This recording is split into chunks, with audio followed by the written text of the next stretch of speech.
विस्तारानं. भारत दौऱ्यावर आलेले सायप्रसचे राष्ट्राध्यक्ष निकोल क्रिस्टोडौलाइड्स आणि पंतप्रधान नरेंद्र मोदी यांच्यात आज नवी दिल्लीत विविध क्षेत्रातील द्विपक्षीय सहकार्य अधिक दृढ करण्यासाठीच्या दृष्टीनं महत्त्वपूर्ण चर्चा झाली.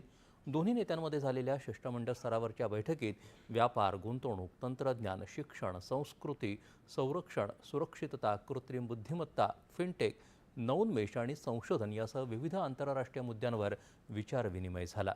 त्यांनी बहुपक्षीय मंचांवरील सहकार्यासह प्रादेशिक आणि जागतिक महत्त्वाच्या मुद्द्यांवर देखील विचारविनिमय केला. दोन्ही देशांमध्ये दहशतवाद विरोधी लढा, नवोन्मेष आणि तंत्रज्ञान, उच्च शिक्षण आणि संशोधन यासह विविध क्षेत्रातील सहकार्यासाठी महत्त्वाचे करार झाले. यात सांस्कृतिक सहकार्यावरील सामंजस्य करारासह उच्च शिक्षण आणि संशोधन क्षेत्रातील सामंजस्य करार, शोध आणि बचाव कार्यांवरील अधिकृत समन्वयासाठी तांत्रिक व्यवस्था, नवोन्मेष आणि तंत्रज्ञानावरील सामंजस्य करार, दूतावासीय प्रशिक्षणाच्या क्षेत्रातील सामंजस्य करार आणि दहशतवादावर संयुक्त कार्यगट स्थापन करण्यासंदर्भातील सामंजस्य करार यांचा समावेश आहे. क्रिस्टोडौलिडेस राष्ट्राध्यक्ष झाल्यानंतर त्यांचा हा पहिलाच भारत दौरा आहे.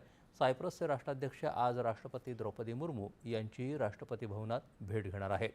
भारत आणि सायप्रस यांच्यात दीर्घकाळापासून घनिष्ठ भागीदारी आहे. पुढच्या वर्षी उभय देशांमधल्या राजनैतिक संबंधांना 65 वर्षे पूर्ण होणार आहेत.